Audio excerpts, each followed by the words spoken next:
All right, keep hoeing.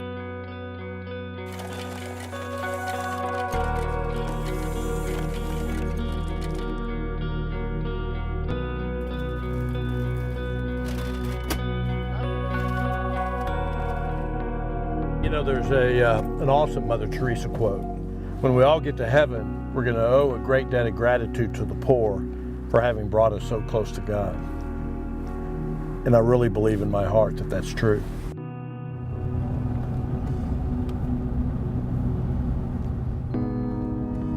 It's amazing that here in Austin and really throughout the United States, there are an extraordinary number of people who have no place to live, much less even know what they're going to be able to eat that day. They're living in places that you and I would consider genuinely not habitable by human beings. Alleyways, weekly rate motels, urban campsites. I really think it's my job to help fulfill the needs of these brothers and sisters that we find on the streets. All right.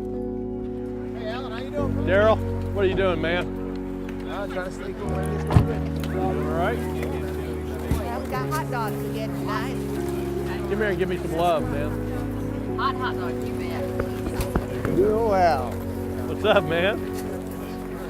Hey, bro. Serving coffee today? Yeah, absolutely, man. We go out with an abundance of tasting of food items in the truck and other things that human beings really need. The people that are serving and the people that are being served are on the same side of the serving counter of that truck. It allows for a human connection. That's enough to give you a taste. You want some? You ready? You're my friend now, aren't you? Yeah. Who else wants hot chocolate?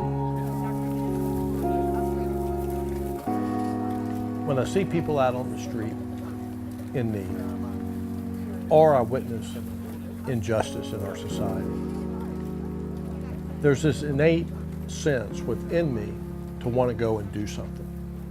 And I've never met anyone who didn't have that innate sense. And there's no question in my mind that that is God communicating to us to go and do.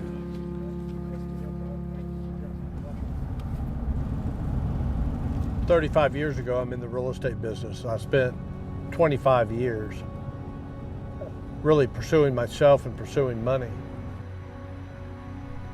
At best, I was agnostic. I know now, all along, as I look back, that God was pursuing me. I begin to recognize that, and here I am serving others because of God's unrelenting pursuit of me. Food trucks out here.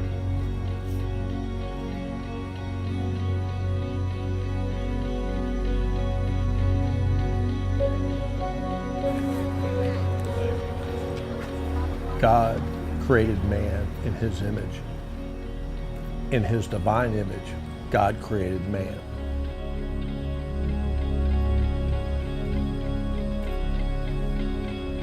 When I look at another human being that looks absolutely distressing, instead of being disgusted by that, I'm now open to the beauty that that human being was created in the image of God. I'm looking at that divine creation. I'm looking at God himself.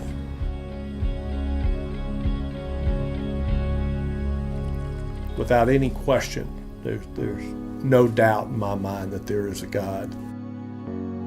At some point in time, we have to transcend from what is not mysterious to those things that are a mystery.